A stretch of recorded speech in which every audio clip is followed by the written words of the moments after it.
출애굽기 10장 21절에서 29절까지의 말씀입니다. 구약 성경 제가 가지고 있는 성경은 96쪽인데 출애굽기 10장 21절에서 마지막 29절까지 우리 같이 한 절씩 교독하겠습니다.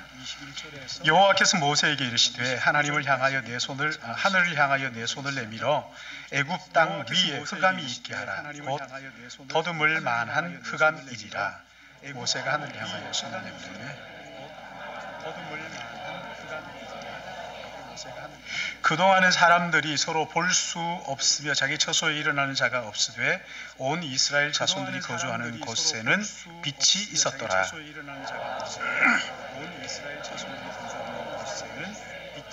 양과 소는 머물러 두고 너희 어린 것들은 너와 함께 갈지니라. 모세가 이르되 왕이라도 우리 하나님 여호와께 드릴 제사와 번제물을 우리에게 주어야 하겠고 우리의 가축도 우리와 함께 가고 한 마리도 남길 수 없으니 이는 우리가 그 중에서 가져다가 우리 하나님 여호와를 섬길 것이며 또 우리가 거기에 이르기까지는 어떤 것으로 여호와께서 바로의 마음을 완악하게 하셨으므로 그를 보내기를 기뻐하지 아니하고 바로가 모세에게 이르되 너는 나를 떠나고 스스로 삼가 다시 네가 내 얼굴을 보는 날에는 같이 봅니다. 모세가 이르되 당신이 말씀하신 대로 내가 다시는 당신의 얼굴을 보지 아니하리이다. 아멘. 우리 같이 기도하겠습니다. 사랑의 하나님 아버지, 한 주간을 시작하는 첫날 우리를 하나님께 산자리에 불러 모아주시고 하나님께 예배하며 시작하게 하시는 것을 감사합니다. 주님, 이 시간 주님 앞에 예배하며 진리의 말씀을 듣기를 원합니다. 오 주님, 우리에게 말씀하여 주시옵소서.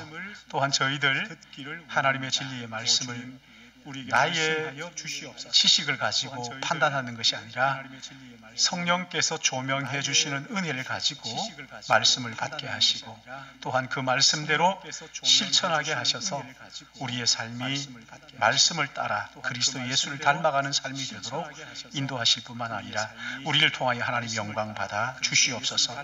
부족한 종이 말씀을 들고 섰습니다. 주님, 오 주님, 종을 긍휼히 여기시고 하나님의 진리의 말씀을 가감없이 증거할 수 있도록 은혜를 더하여 주실 것을 간절히 바라옵고 주님 앞에 의탁하오며 예수님의 이름으로 기도드리옵나이다.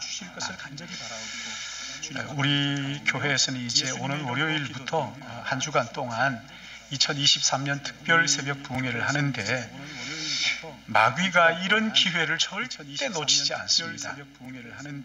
우리가 은혜 받지 못하도록 아마 갖은 방법을 가지고 우리를 공격할 거예요. 그 C.S. 루이스가 쓴 스크루테이프의 편지라는 책을 보면 특히 마귀 이야기가 나오는데 삼촌 마귀가 조카 마귀에게 어떻게 하면 원수로부터 멀어지게 할 것인가. 여기서 말하는 원수는 하나님이에요. 그리고 환자는 예수 믿는 사람들이에요. 그러니까 이 환자들이 원수로부터 멀어지게 할 것인가를 가르쳐주는 31통의 편지. 이게 스크루테이프의 편지인데 근데 거기에 보면 그 가운데서 기억에 남는 게 하나 있어요. 뭐냐면 이 환자들로부터 생각하지 못하도록 해라.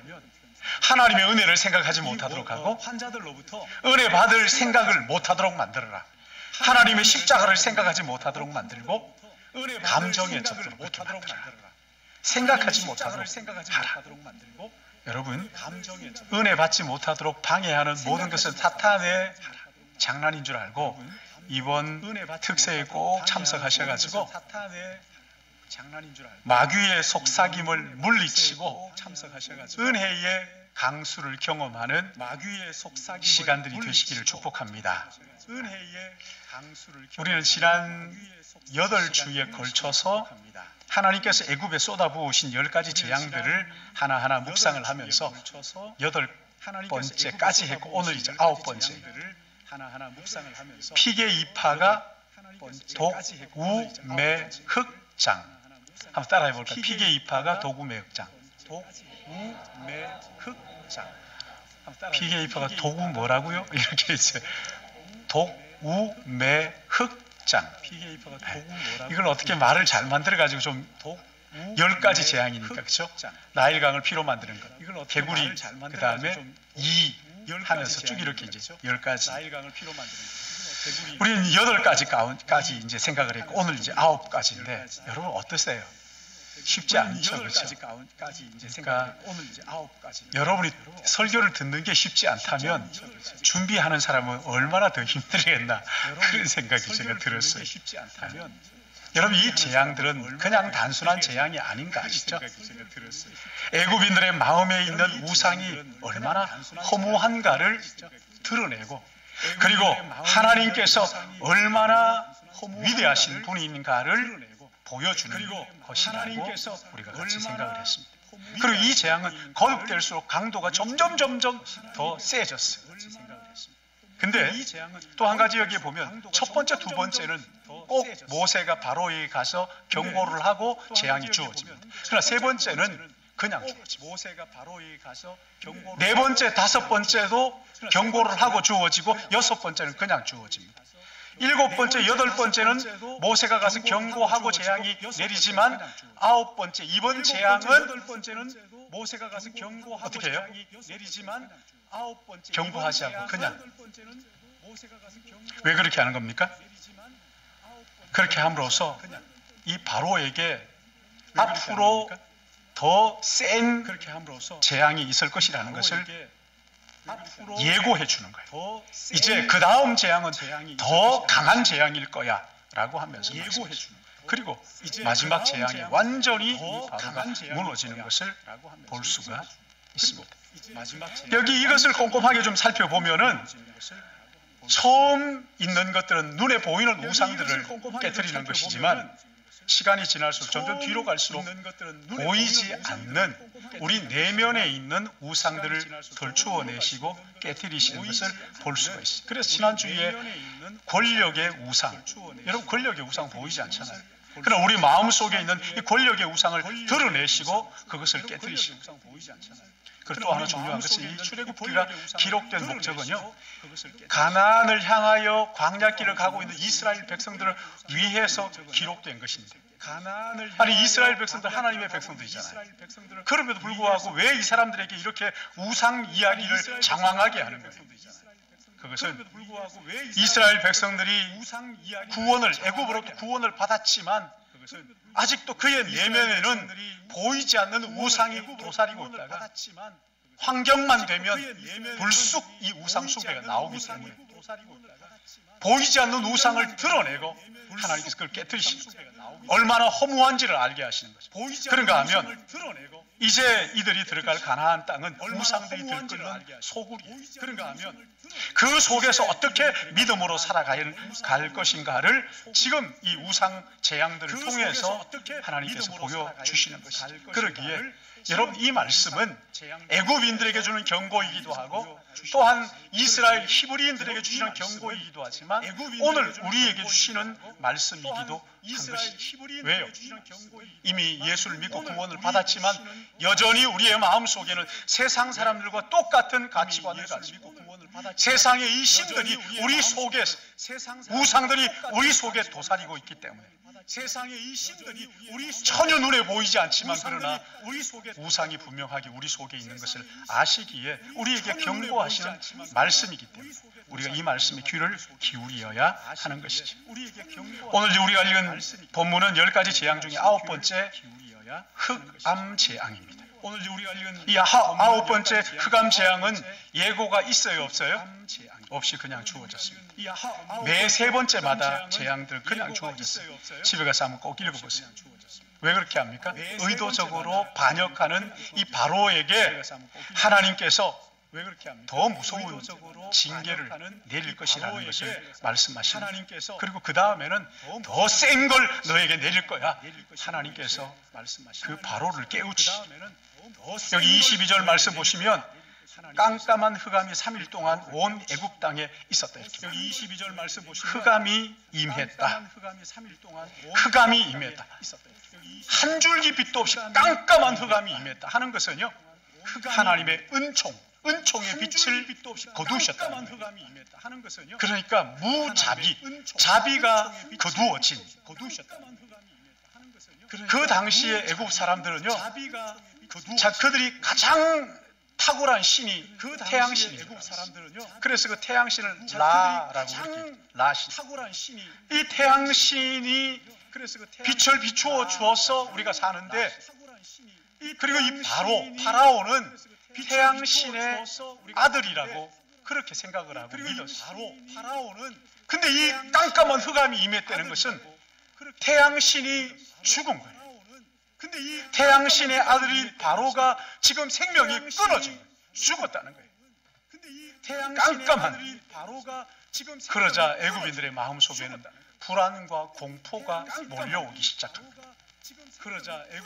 그들이 섬기는 최고의 태양신이 죽었으니까 이 공포와 절망에 빠져가지고 가까이도 분간할 수 없는 그 더듬어서 알 정도로 암흑청지가 됐다는 거예요. 여러분, 이 마음의 평안이 다 사라져버렸다. 그래서 밤이 아닌데도 불구하고 깜깜한 것 때문에 일어나지를 못하고 자리에 누워있어요. 불안과 공포에 사로잡혀가지고 꼼짝달싹 못하는 거예요. 그냥 이불 밑에 숨어 있는 거예요. 여러분, 이게요, 물리적 어두움보다 심리적 어두움이 더 크다고 하잖아요. 아무리 좋은 걸 아무리 좋은 집을 가지고 아무리 많은 것들을 가지고 있다 한들, 여러분, 그 마음속에 불안과 공포에 떨고 있다. 그게 무슨 의미가 있겠느냐는 거예요. 애굽 왕 파라오가 정말 태양의 아들일까? 여러분, 누가 그런 터무니없는 이런 이야기들을 지어내고 퍼뜨리는, 믿도록 그렇게 하는 걸까요? 여러분, 누가 그랬을까요? 바로의 측근들이죠. 그렇죠? 이 사람들이 이 정치 이데올로기를 만든 거예요. 이 정치 이념을 만든 거죠. 바로는 태양신의 아들이다. 마치 북한의 김일성이 백두혈통이라고 말하면서 우상화하는 것과 똑같은 거예요.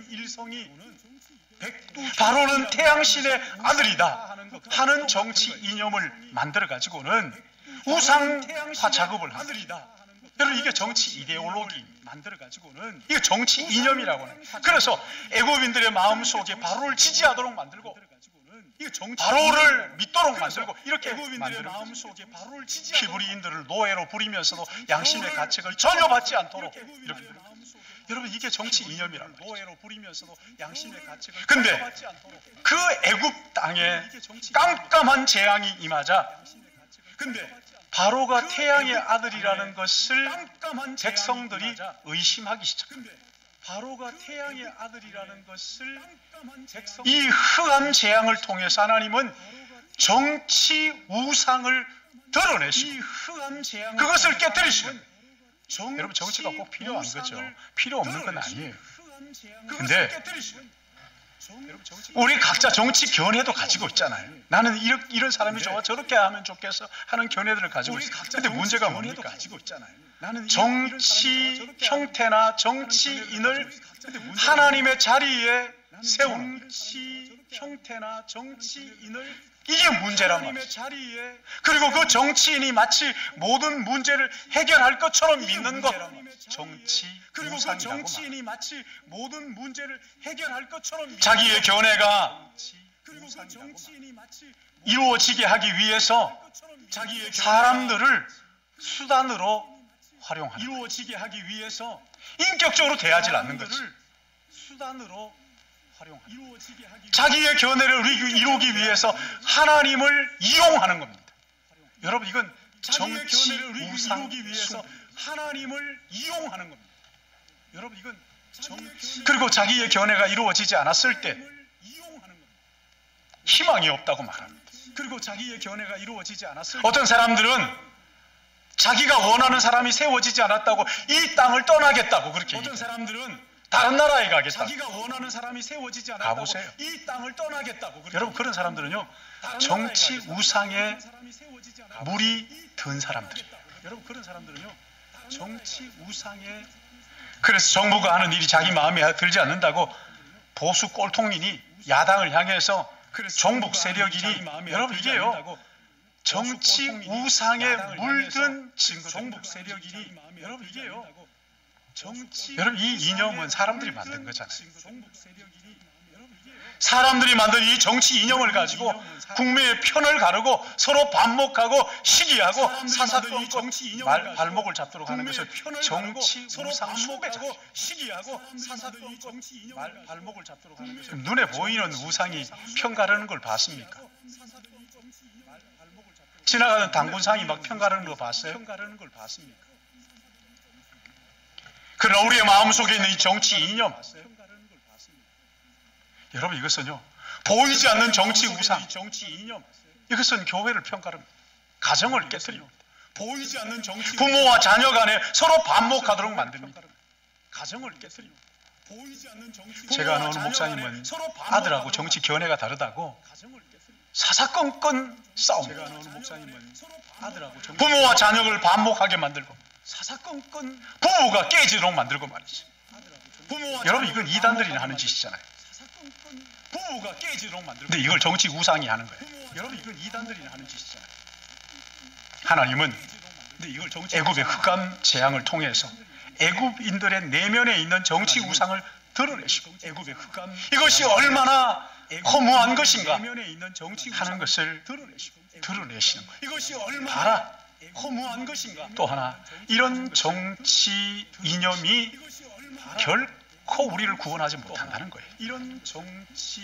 여기 22절 말씀 보시면 온 이스라엘 자손이 거주하는 곳에는 빛이 있었다 이렇게 말하죠. 그렇죠? 여기 22절 세상이 아무리 깜깜해도 한 줄기 빛만 있으면 사람들이 그것을 보고 희망을 가지는데 세상이 이 아무리 빛이 깜깜해도 한 줄 애굽에는 하나도 없었어요. 사람들이 그것을 그러나 희망을 가지고 이스라엘 백성들이 거하는 고센 땅에만 있었어요. 애굽에는 하나도 없었어요. 사람들이 그것을 여러분 어떻게 이런 일이 이스라엘 가능합니까? 백성들이 거하는. 아니 어떻게 이런 일이 가능하냐고.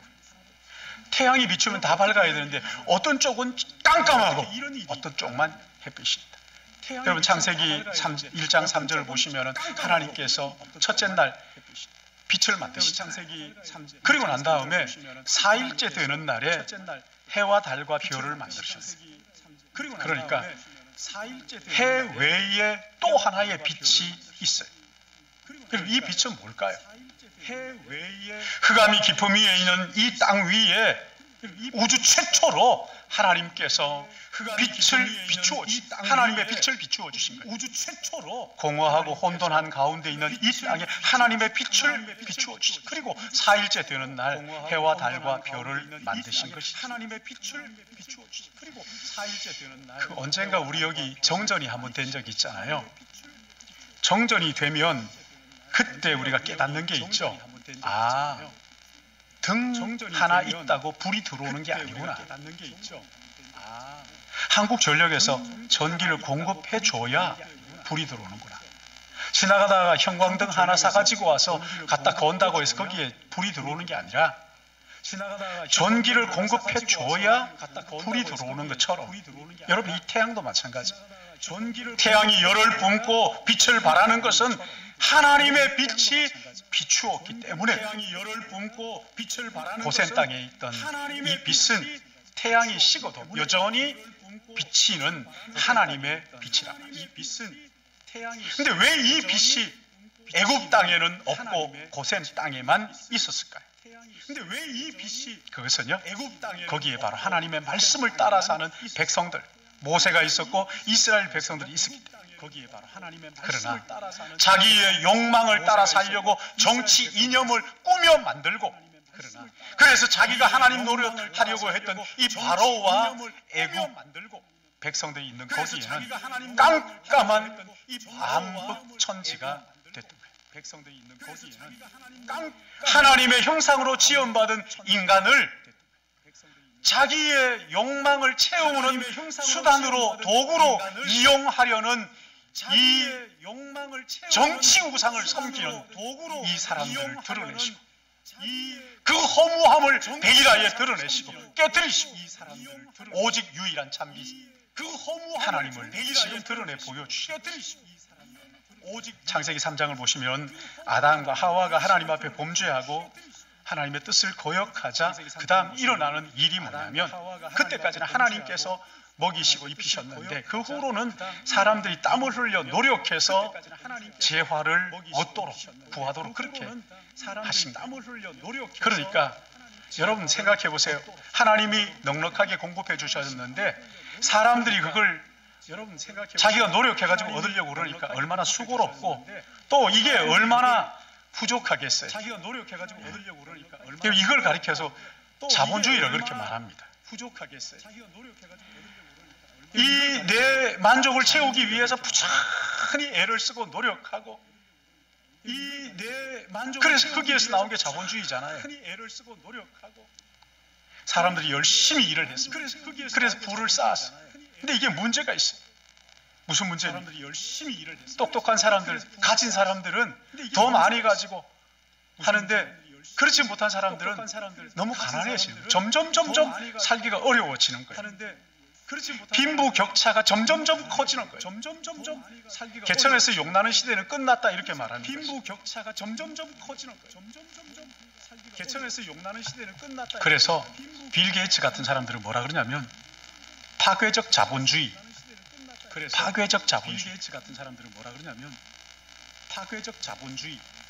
그래서 이런 폐단을 어떻게 극복할까 해서 만든 것이 사회주의지요. 국가가 강력하게 시장에 개입해가지고 개인이 부를 축적하지 못하도록 골고루 빼앗아가지고 분배하자. 시장에 맡겨두니까 봐라 이 모양 이 꼴이니까 우리가 통제를 해가지고 그래서 국가가 배급을 주는 사회주의 만들자. 근데 여러분 이것도 완전하지 않죠. 그렇죠?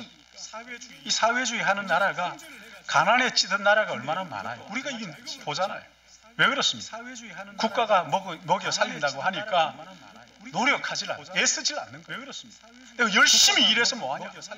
세금으로 다 거두어가가지고 나누어 줄 건데 나도 적당히 해야 되겠다. 이러면서 사람들이 게을러져. 점점 나라 전체가 가난하게 되는 이런 일들을 여러 나라를 통해서 우리가 보고 있잖아요.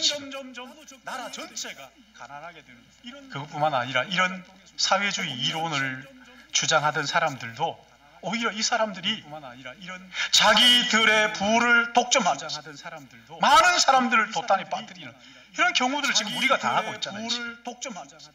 여러분 이런 이론을 누가 만들었어요? 막스와 레닌이 만들었어요.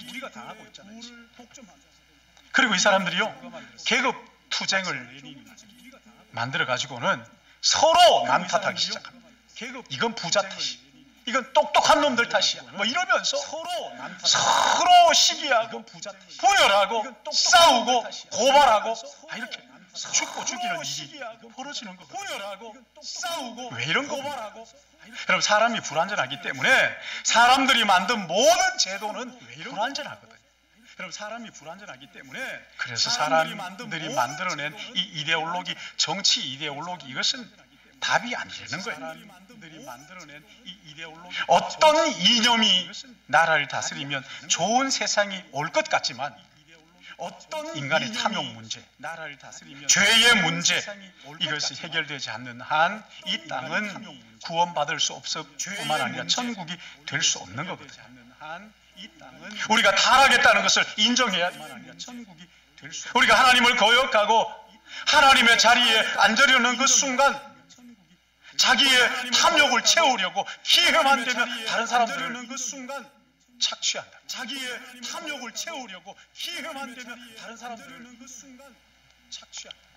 그래서 우리는 하나님 말씀으로 돌아가야 돼. 하나님 말씀은 정치, 경제, 문화, 예술 모든 분야에 있어서 정말 우리에게 중요한 해답을 주는 책이라. 하나님의 말씀이 성경이 정말 우리에게 중요한 해답을 주는 우리가 가진 정치 제도 어떤 것도 완전한 것은 없습니다. 어떤 제도나 이념이 우리를 구원해 줄 것이라는 생각을 버리라. 그것은 정치 우상이다. 인간의 부족함, 인간의 연약함, 인간의 죄인됨을 잊어버리면 안 됩니다. 얼마든지 나도 실수할 수 있다. 내가 오늘 알고 있는 이것이 죄일 수도 있고 잘못일 수도 있다 하는 것을 인정하라 말이야. 나만 옳다고 큰 소리 치지 말고 이 이념만 되면 우리나라가 잘 될 것처럼 그러지 말라는 말이야. 그렇다면 이런 정치 우상에서 벗어나기 위해서 우리 어떻게 해야 됩니까? 먼저 하나님 앞에 홀로 서는 시간들이 필요합니다.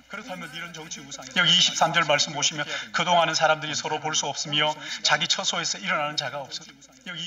어쩔 수 없이 처소에서 혼자 누워 애굽의 온 땅이 칠흑 같은 어두운 가운데 있으니까 어떻게 할 수가 없는 거죠. 혼자 있어요.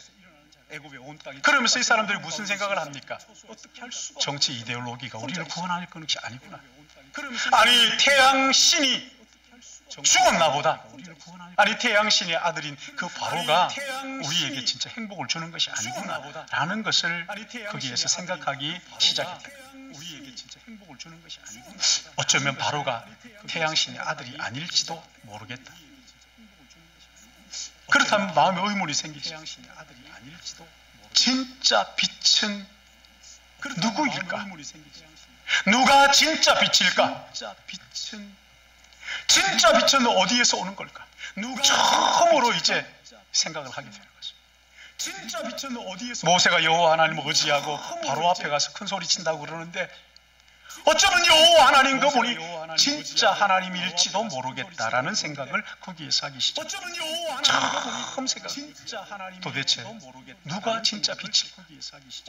누가 진짜 빛일까? 누가 빛의 아들일까? 누가복음 10장을 보시면 마르다 마리아 이야기가 나옵니다. 마르다는 힘들게 예수님이 오시자 일을 하고 있는 음식을 만들고 있는데 마리아는 예수님의 발치에 앉아가지고 예수님 말씀을 듣고 있어요. 마르다가 화를 내면서 동생이 내게 좀 도와다 주게 하라고 예수님께서 말씀드리셨어요. 그러자 예수님이 하신 말씀을 저가 좋은 것을 택하였으니 그냥 둬라. 한 가지만 하든지 뭐 몇 가지만 해라 이렇게 말씀하시죠. 여러분 이 말씀이 일하지 말라는 얘기입니까?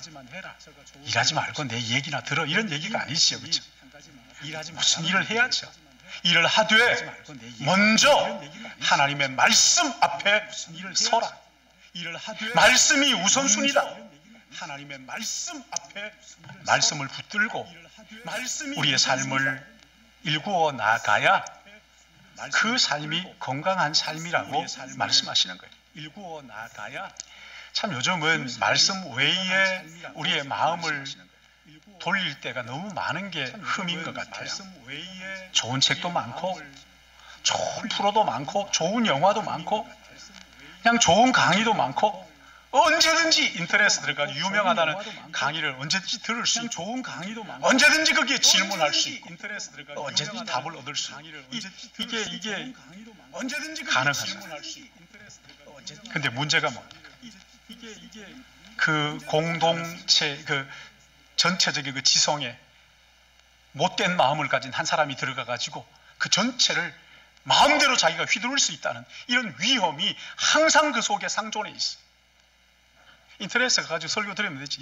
그런데 잘못된 설교가 얼마나 많은지 모른다고. 성경 해석도 인터넷에 다 보면 되지. 잘못된 해석이 너무 많아요. 그래서 우리는 자주 하나님의 말씀 앞에 서요. 자주 하나님 말씀 앞에 서서 말씀에 귀 기울이는 시간이 필요하단 말이에요. 그래서 우리는 자주 하나님의 말씀 앞에 서요. 또 한 가지 생각하면요. 교회가 이 땅의 유일한 희망이라는 것을 여러분 이 정치 우상으로 벗어나기 위해서는 늘 이것을 마음에 담고 되뇌어요. 이 땅의 유일한 희망이라는 것을 주님의 교회가 이 땅의 유일한 희망입니다. 한번 따라할 거예요. 교회가 이 땅의 유일한 희망이다. 아멘입니까? 한번 따라할 거예요. 그런데 막 정치에 늘 얘기하잖아요. 얘기하다 할 것 없으면 꼭 정치 이야기를 해가지고 군대 얘기 아니면 정치 얘기 가지고 막 그런데 막 정치에 늘 얘기하잖아요. 얘기하다 할 것 없으면 꼭 정치 이야기를 해가지고 군대 얘기 아니면 정치 얘기. 여러분, 애굽인들도 하나님의 피조물이기 때문에 그 속에는 구원받아야 할 하나님의 백성들이 있었을 거예요. 그러나 모세는 그들을 구원할 수가 없었습니다. 애굽인들도 하나님의 왜요? 피조물이기 때문에 그 속에는 이 바로가 워낙 강하니까. 백성들이 있었을 거예요. 뿐만 아니라 바로 뒤에는 지금 마귀가 그를 조종하고 있기 왜요? 때문에. 피조물이기 때문에 그 속에는 그리고 사탄이 바로가 워낙 강하니까. 바로와 함께 만들어 놓은 이 정치 이념에 뒤에는 지금 마귀가 애굽의 그를 모든 조종하고 백성들이 있어요. 지금 감염이 되어 있는 거예요. 그리고 사탄이 바로와 그래서 모세의 이야기를 귀담아 들으려고 하질 않는 거예요. 애굽의 모든 하나님의 말씀을 들으려고 하질 않는 거죠. 그리고 사탄이 결국 그들은 그래서 멸망한 거죠. 모세의 이야기를 귀담아 들으려고 그래서 우리가 구약을 읽을 때 하나님의 한탄이 말씀을 나와요. 들으려고 하질 않는 거죠. 누가 이 애굽의 정치 이념, 이 어두움 가운데 있는 이 사람들을 해방시켜 줄 수 있을 것인가? 누가 우리의 진정한 구원자인가? 이 어두움 누가 참 가운데 있는 이 빛인가? 사람들을 라는 질문을 던지는 수 거죠. 있을 것인가? 성경은 유일한 한 분을 누가 우리에게 우리의 소개하고 있습니다. 진정한 구원자인가? 정치 이념에 물들지 않은 한 사람, 이 사람들을 라는 질문을 던지. 우리를 구원하실 메시아, 진짜 빛의 아들로서 이 땅에 우리와 똑같은 모습으로 오신 한 분, 우리를 그분이 구원하실 누구입니까? 메시아 예수 그리스도입니다. 진짜 인간의 탐욕과 죄 때문에 이 땅에 하나님과의 관계가 끊어져 흑암 가운데 있는 사람들을 구원하기 위해서 이 땅에 오신 진짜 빛으로 인간의 오신 그분. 탐욕과 죄 때문에 하나님과의 관계가 끊어져 흑암 가운데 여러분, 누가 그 예수님을 십자가에 못 박았지요? 이 땅에 오신 진짜 빛으로 인간의 탐욕과 죄 때문에 보수 세력들. 관계가 끊어져 흑암 가운데 여러분 누가 그 예수님을 십자가에 못 박았지요? 사두개인과 바리새인들. 보수 세력들. 그들만 못 박았어요? 진보적 성향을 가진 바리새인 군중들, 그들만 못 박았어요? 보수와 진보가 진보적 성향을 가진 똑같이 메시아이신 예수 그를 십자가에 못 박아버린 그들만 못 박았어요? 보수와 진보가 예수님께서 십자가에 못 박혀 돌아가셨을 때 메시아이신 예수 그를 나의 하나님 어찌하여 나를 버리시나이까?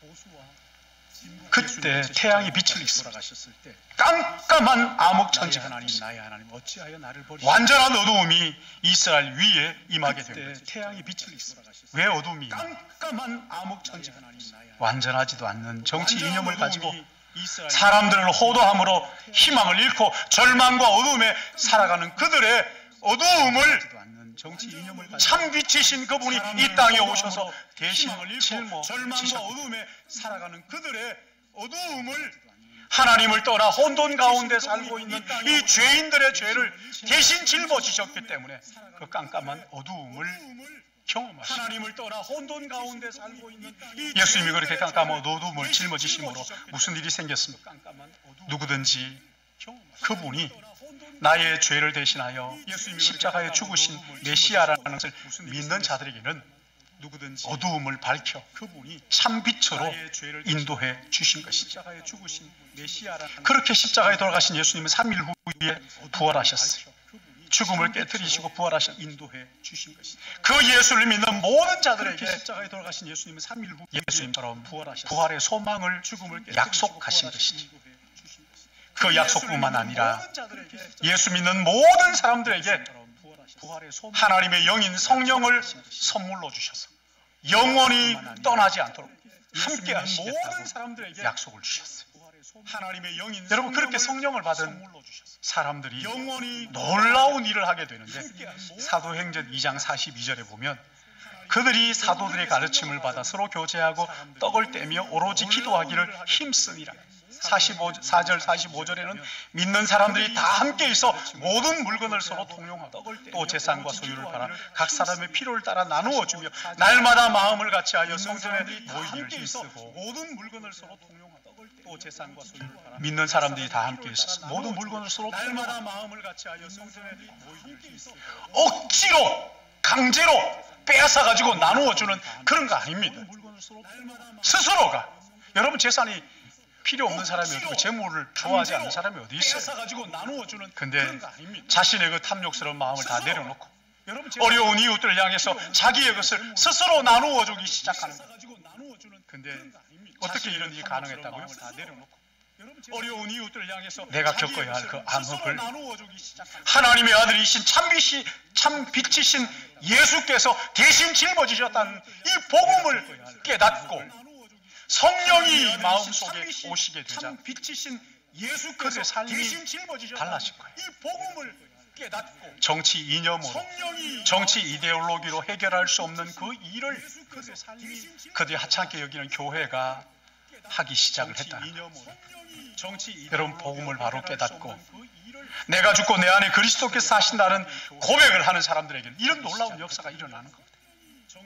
이들이 선교사로, 목회자로 삶의 자리로 돌아가서 복음을 전하는 삶을 살아서 로마 전역에 복음을 전합니다. 그리고 거기에 교회가 세워집니다. 교회를 통해서 생긴 일이 갈라디아서 3장 8절에 이렇게 기록합니다. 너희는 유대인이나 헬라인이나 종이나 자유, 남자나 여자나 다 그리스도 예수 안에서 하나인 이렇게 기록합니다. 동등 유대인이나 헬라인이나 종이나 자유. 그래서 로마 제국이 유일하게 정치 이념이 달라도 품을 수 있는, 혈통이 달라도 하나가 될 수 있는, 지위 고하를 막론하고 하나님의 형상으로 지음받은 이 하나를 가지고 혈통이 달라도 하나가 될 수 있는, 하나가 될 수 있는 그곳이 바로 교회예요. 그래서 교회는 이 땅에 세우신 유일한 소망인 거예요. 그곳이 바로 교회예요.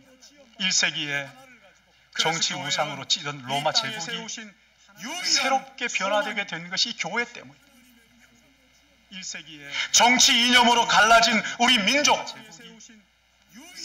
주님의 교회가 이 땅의 유일한 소망인 것을 믿으시기 바랍니다. 1세기 로마 시대의 그리스도인들은 정치 견해를 묻는 사람, 너 무슨 당이냐? 너 무슨 파냐? 너 진보냐 보수냐? 묻는 그 질문에 당당하게 나는 예수 당입니다. 그렇게 대답을 했어요. 자, 여러분, 수구 보수입니까? 진보 좌파입니까? 이 묻는 질문이 무색하다. 나는 예수당입니다. 나는 예수당입니다.